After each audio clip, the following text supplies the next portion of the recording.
जहाँ तक आपने ये कहा है कि परिसीमन की रिपोर्ट जो है यही प्रजातंत्र की खूबसूरती है कि इसमें जो टाइम पीरियड मिला है, अभी तो हमारे जो एक्स ऑप्शो मेंबर हैं ऑनरेबल एमपीज, उन्होंने 14 तारीख को अपना जो है ऑब्जेक्शन जहाँ से भी हैं लोगों का जो विरोध है, और मुझे लगता है कि लोगों के वो जेन्युइन ऑब्जेक्शन है और उसको जो हमारा परिसीमन आयोग है वो उसको कंसिडर करेगा, और हमारी पार्टी के जो दोनों एमपी हैं वो उसको पूरे जोर शोर से कंटेस्ट करेंगे, और मुझे लगता है कि उस पर रिविजिट जो है वो परिसीमन आयोग जरूर करेगा। सर, सुंदरबनी और आपके अखनूर विधानसभा क्षेत्र में या पूरे जम्मू कश्मीर में कह सकते हैं हम, ऐसा हुआ है ये जो बैरीपतन तहसील थी सर, इसको नौशहरा के साथ जोड़ दिया गया है।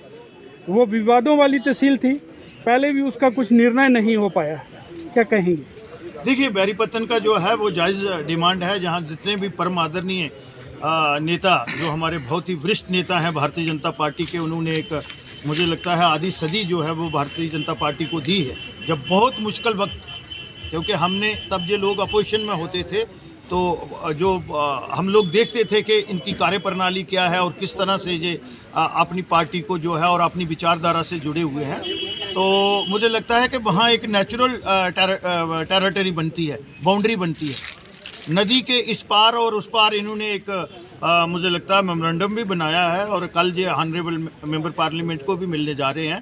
तो मैं तो वैसे ही यहाँ का प्रभारी रहा हूँ और यहाँ का सेवक रहा हूँ, तो मैं भी अपनी जो कोशिश है माननीय अध्यक्ष जी को, और वो जहाँ के विधायक भी हैं वो भी इसमें शिद्दत से काम कर रहे होंगे, तो कल देखते हैं कि अपनी बात जो है वो ऑनरेबल एमपी तक पहुँचाते हैं हम। सर, आप भी पूर्व सरकार में मंत्री थे, आपके द्वारा ही सैकड़ों नहीं हज़ारों टेलीविज़न जो है लगाए गए थे, लेकिन आज तक उनका मसला नहीं हल हो पा रहा है। क्या आने वाले चुनावों से पहले उन्हें भी नियमित किया जाएगा? सबसे पहले मैं आपका रिकॉर्ड स्टेट करूंगा। मैंने 15 जनवरी 2013 को जो है वो पीएचई इरिगेशन फ्लड कंट्रोल का विभाग संभाला, और अगर आप देखेंगे तो मैंने किसी को अपॉइंट नहीं किया। ये लोग पहले लगे हुए हैं और जेन्युइन लगे हुए हैं, क्योंकि 1976 में जब पीएचई को पीने का साफ पानी देने की स्कीम आई, जैसे आज जल मिशन है, और एक्सपेंशन होने लगी, चाहे वो रोड था, बिजली का था, कनेक्टिविटी का, तो पीएचई इरिगेशन में जब मैं मंत्री था तो 7000 स्कीम थी।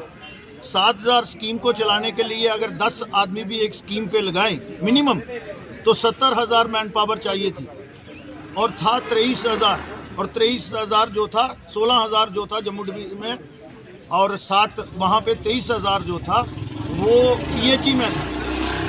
1,000-1,500 जो है वो इरिगेशन फ्लड कंट्रोल में था, इसी तरीके से आरएनबी में था, और 6,000 किलोमीटर रोड है यहाँ।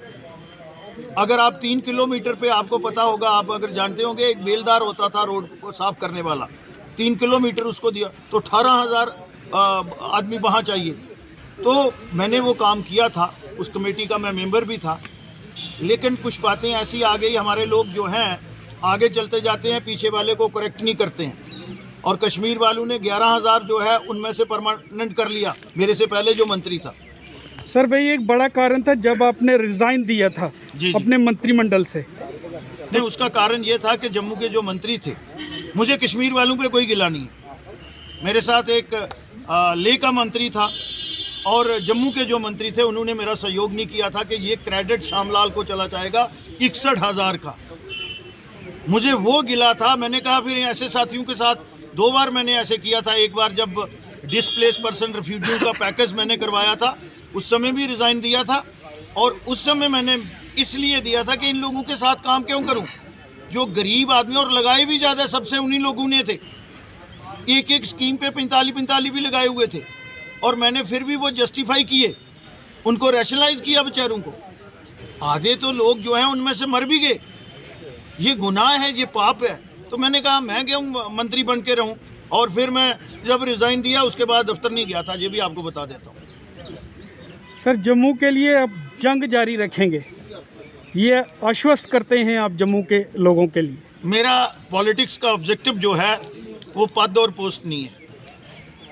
और जब मैंने भारतीय जनता पार्टी को भी ज्वाइन किया था, तो अगर वो मेरी पहले वाली प्रेस कॉन्फ्रेंस देखेंगे, और उससे पहले मैंने एक डॉक्यूमेंट बनाया था रीजनल ऑटोनॉमी जम्मू की। ये मुझे नहीं पता था कि 370 भी खत्म कर देंगे माननीय यशस्वी प्रधानमंत्री जी।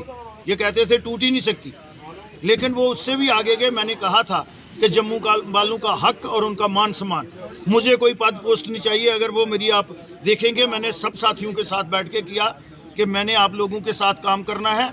मैं जम्मू को पॉलिटिकली एम्पावर देखना चाहता हूं। हम बंधुआ मजदूर बन के नहीं रहे कश्मीरियों के, जिन्होंने तबाही कर दी है अपनी तो की। हम जम्मू वालों को भी जो पक्के राष्ट्रवादी हैं, बगैर वर्दी के सरहदों की को भी महफूज कर रहे हैं। तो मेरी तो वही है, आज यहाँ भी है और मेरी जहाँ भी हम पार्टी को कहते हैं, मुझे लगता है थोड़ी बहुत तो उस पर सुनवाई करते हैं।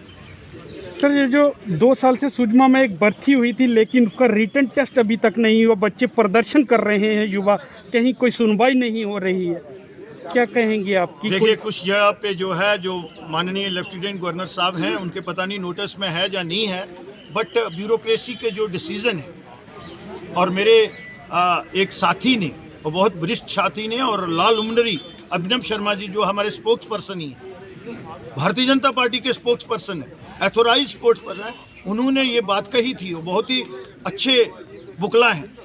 उन्होंने 2 शब्द इस्तेमाल किए थे, वर्ड। एक तो उन्होंने कहा था कि अनकॉन्स्टिट्यूशनल, दूसरा उन्होंने ये एक बात कही थी इनह्यूमन। तो मुझे लगता है इससे ज़्यादा और हमारी भारतीय जनता पार्टी या हम लोगों ने क्या कहना है। अब आप लोग जो पोस्टें आपने रेफ़र की हुई हैं, आपके इंस्टीट्यूशनल टाइमली उनको रिक्रूट नहीं कर सके, तो अब आप उसको रिवर्स करते हैं। जो लोग ओवरेज हो गए हैं, रिस्पॉन्सिबिलिटी तो उन लोगों की फिक्स होनी चाहिए थी जो उन एजेंसी में है, वेदर इट इज़ पीएससी और सर्विस सिलेक्शन बोर्ड और या पुलिस का बोर्ड है। क्यों उन्होंने बॉर्डर की 2 बटालियन जो हैं उन लोगों को होल्ड पे रखा हुआ है और आज कह रहे हैं कि फ्रेश एप्लीकेशन दो। तो मुझे तो इसमें भी कहीं ना कहीं कोई साजिश लगती है ब्यूरोक्रेट की, या वो कहीं ना कहीं सबोटाइज कर रहे हैं सिस्टम को।